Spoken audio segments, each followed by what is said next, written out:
Today breaking news, third death reported in Pennsylvania chocolate factory explosion.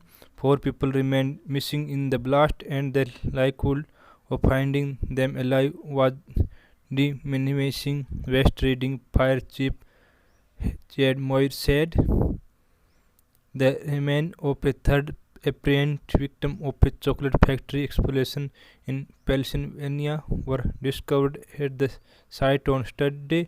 Authorities in the borough of West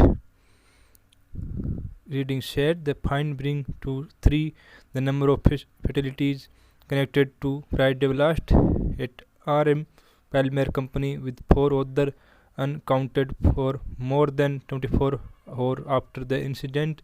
West Reading Fire Chief Chad Moyer said. All the latest breaking news all over, please subscribe my channel. Thank you for watching video.